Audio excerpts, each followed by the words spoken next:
Hi guys! So today, mga tumi karon sa DCAB, mag-watch ng Oktoberfest nila. So banimi ninyo para mag-watch tag Oktoberfest parade nila. October 4 pala karon diri Saturday. Then ang start ng parade nila is 10 a.m. So kaninga time 9:40 nagbiya nami sa balay pangadto. Pero dili man siya kalayuan sa amo So sa mga nasa lang siya 5 minutes drive galing sa amo papunta dito sa DCAB. And diri nga time nangita mig spot, nangita mig ka ng naghanap kami ng parking.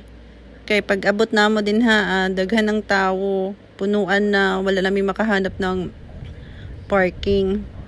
So may na lang kay sige mag-drive pa, nakahanap gihapon media ang na spot. So kami pod nagbaktas naglakaw mi panganali sa highway kay diha yung kuan nagkahanap mi spot din buti na lang may naami camping chair. Yeah, mi naglingkod. Then mga 10 nag-start na dahil ng parade. Ayan, nag-start na yung parade nila.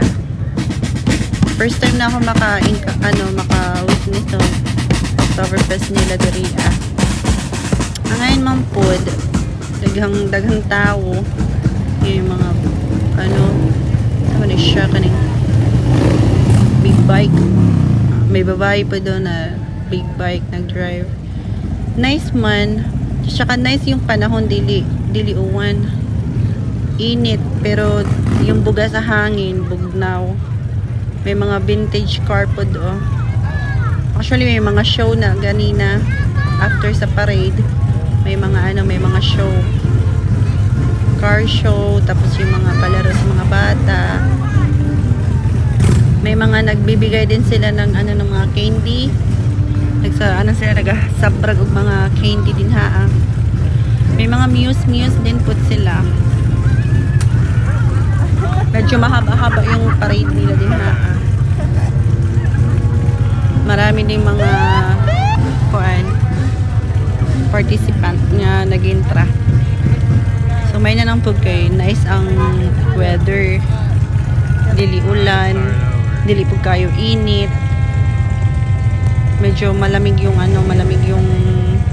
hangin. Kaya okay lang din nga tambay sa gilid ng kalsada. Yung mga vintage car na dahil sa parade. Intra din sila sa show kay may show sila mamaya sa mga vintage car. Ang ganda ng pula So yeah, may mga muse din sila. Nice siya. Dili good dili pareha sa Pinas pud bitaw nga daghang pagparade. Di ba ribhong diri yan lang ganyan. So okay naman siya for the first timer. Yeah. Mahaba-haba pa to guys. So kasi kahapon nagyan ko sa akong husband niya mutanaw. Tapos wala man ko kahibaw di ay may parade. Tapos siya pagtingin niya sa may parade nga daw, tapos 10 a.m. So sabi ko mag-watch tayo ng parade. Kay nung last week pumunta kaming Texarkana. May event po sa Texarkana pero dili pareha nga may mga parade, tapos yung may mga paninda sa gilid, may mga food truck ang kanisya kay daghang mga food truck sa gilid. After kasi aning parade sa mga kuan dito sa may mga kalsada din ang gipang close nila.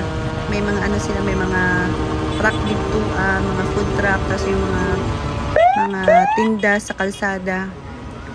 So yeah, nice siya kaayo guys. Dito nung nakangadtumig ka ng Texarkana, diliin nag-enjoy naman ko. Tapos daghang tao, tapos daghang mga paninda, may mga food, tapos may mga may mga hayop dito sheep ata yun. Yeah, ang gagana, may mga pato din, mga Mexican food. may coffee shop, sa mga drodolain na mga kuan, mga pagkain na tinda. Nanibago lang po kanina kay na-excite ko kay syempre first time na ako maka-encounter ng ani.